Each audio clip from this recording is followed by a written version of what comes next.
They say the view from the top of the world is priceless, but what if I told you that same view could cost you anywhere from $20,000 to over $200,000?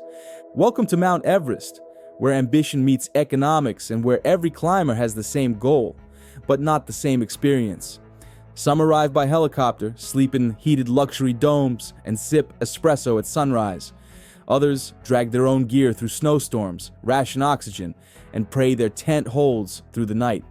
And in between them, thousands of dreamers, each gambling tens of thousands of dollars and risking their lives for just one moment on the summit. Because up here, money doesn't just buy comfort, it can buy safety, oxygen, even time. But no matter how much you spend, Everest will always take more. This is the story of 3 climbs, one for the rich, one for the rugged, and one for the rest of us. Same mountain, same death zone, but 3 brutally different realities. Let's start at the top, where Everest becomes an experience money can buy. Everest for the rich. High on the Khumbu Glacier, the winds never stop. The cold sinks deep into your bones. But inside one particular tent at Everest Base Camp, it's silent, warm, luxurious. There's no zipper to crawl through, just a door. Inside, a 4-poster bed draped in thick duvets. A private desk with power outlets, heated floors, a humidifier, a hot shower, a wardrobe, morning coffee delivered before sunrise. This isn't a hallucination in the thin air, it's real. And it's called 8848 The Residence. For the cost of $200,000, you're not camping on Everest. You're living in a mobile alpine suite. This is what Everest looks like for the world's wealthiest climbers, people who could afford a house, but choose instead to rent a shot at the summit. Their bags are packed for them. Their oxygen is unlimited. Their diet is personalized. And when they step off the helicopter at base camp, yes, helicopter, they've already spent 6 weeks acclimatizing back home inside a high-altitude simulation chamber. This is climbing Everest first class. It's a growing market. Elite expedition companies like Furtenbach Adventures and CTSS design these experiences for hedge fund managers, retired athletes, crypto millionaires, and legacy clients who don't want to just summit the mountain. They want to conquer it with a drink in hand and Wi-Fi at their fingertips. They sleep in geodesic domes with down comforters. They eat warm meals crafted by Sherpa chefs. Some even bring personal trainers and remote workstations, balancing spreadsheets between rotations on the Lhotse face. But what drives someone to spend that kind of money? Is it the comfort or the symbolism? Because when you climb Everest this way, you're not just chasing altitude. You're proving something to your peers, your family, maybe yourself, that you can buy access to Earth's highest frontier, that you can control even the uncontrollable. But of course, Everest doesn't care about your money. It's easy to be seduced by the luxury, the polished gear, the smiling summit photos, the private guides who call you sir or ma'am as they adjust your oxygen mask. But beyond Camp 2, beyond the last hot meal, Everest stops playing nice. And no matter how much you've paid, the mountain strips you down to one thing: human. At 8,000 meters, inside the death zone, your wealth can't buy you more red blood cells. You breathe bottled oxygen, but every inhale feels like sipping air through a straw. Your brain slows, your muscles fail, your body begins to die, hour by hour. And the truth is, money can't stop that. In 2019, a long line of climbers, many from high-end expeditions, stood bottlenecked just below the summit. They had Sherpas, they had support, they had oxygen, but they also had nowhere to go. Trapped in traffic, some ran out of air, others collapsed. 11 people died that season. Some had paid over $100,000 for their chance to die in line. The luxury doesn't follow you past Camp 4. The heated beds stop. The gourmet meals stop. What remains is ice, wind, and a summit still 2 brutal hours away. And here's the paradox. Many of those with the money to buy comfort never had the experience to suffer without it. Their fitness can't match the altitude. Their instincts don't sharpen under pressure. They're protected until they're not. Because when your oxygen regulator freezes, or your Sherpa gets sick, or the weather turns without warning, there's no concierge to call. Only you and Everest. It's not that luxury climbers are weaker. It's that this mountain doesn't care how strong your portfolio is. It doesn't care if you're sleeping in a dome or a dugout. When it decides to hit, it hits hard, and no one is immune. Even in the most expensive tent in the world, death still sleeps beside you. The $20,000 gamble. Now let's go to the other extreme. Strip away the heated tents, the private chefs, the pre-acclimatization chambers. No espresso machines, no helicopters, just a backpack, a map, and the kind of determination that keeps you moving even when everything in your body is screaming to stop. This is Everest on a budget. For around $20,000, sometimes even less, you can attempt the world's highest mountain. Companies like Summit Climb offer no-frills expeditions. You'll get a climbing permit, some base camp support, maybe a Sherpa. But everything else? That's on you. No private guides, no doctors, no weather team watching your every step. You carry your gear, pitch your own tents, cook your own food. You melt snow for water. You cut weight by skipping backup oxygen.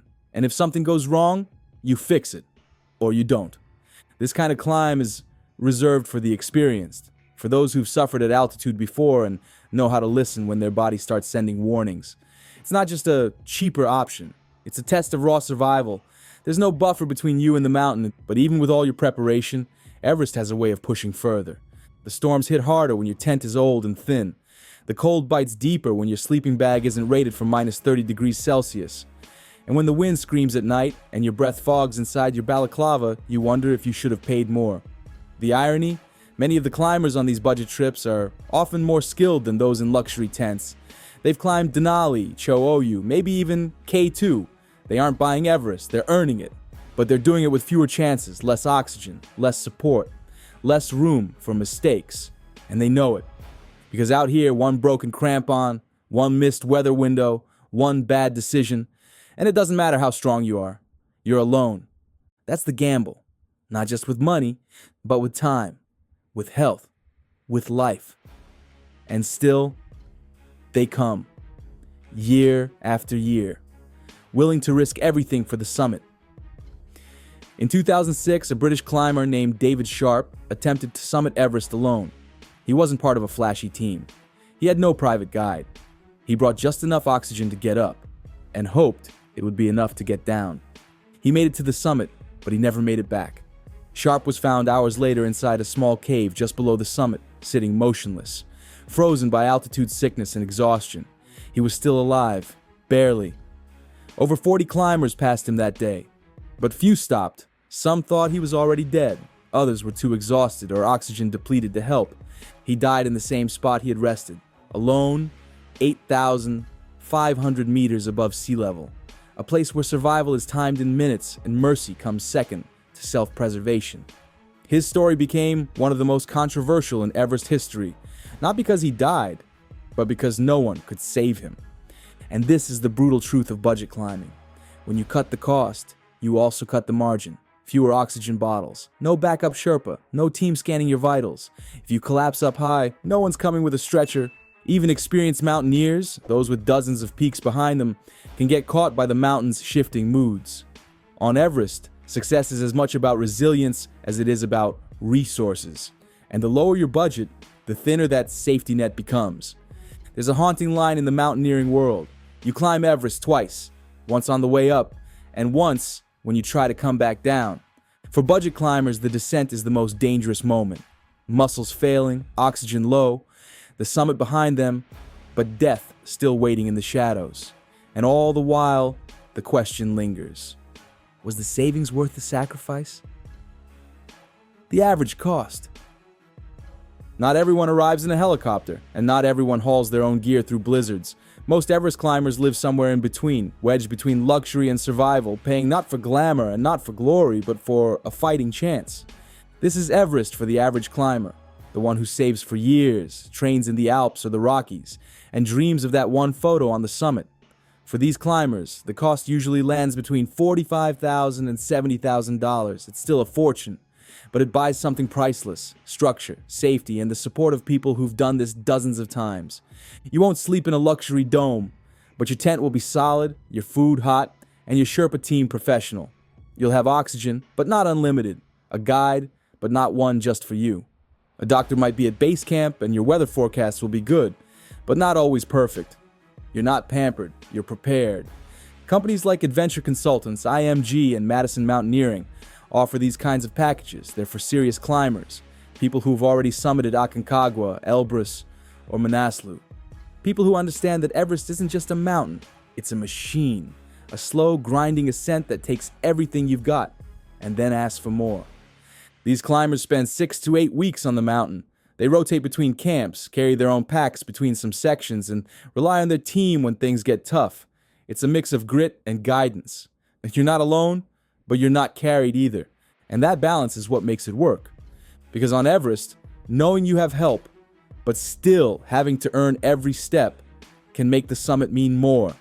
It's not handed to you, it's not a death sentence. It's a brutal, beautiful climb made possible by people who know the mountain and by climbers willing to do the work. For most, this is the path to the top. Not with a silver spoon, not with frostbitten fingers, dragging through snow, just with discipline, determination, and a deep respect for the mountain's rules. For the average climber, the summit isn't the end, it's the beginning of something much heavier. You stand there above the world, breathless and shaking.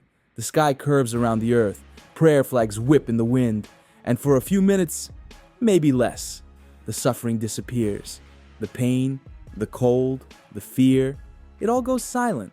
But then you have to go back down, and that's where Everest finishes what it started.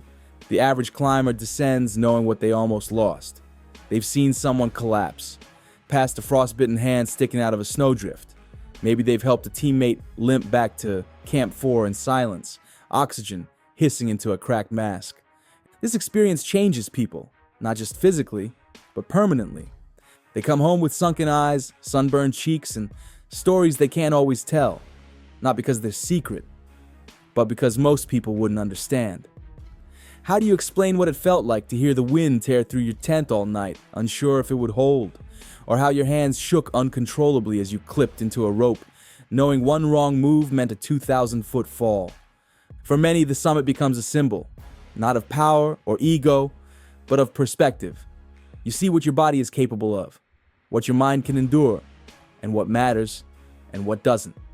You spent $60,000, you lost 20 pounds, you cried alone in your tent, and when you finally touched the top of the world, you realized something unexpected.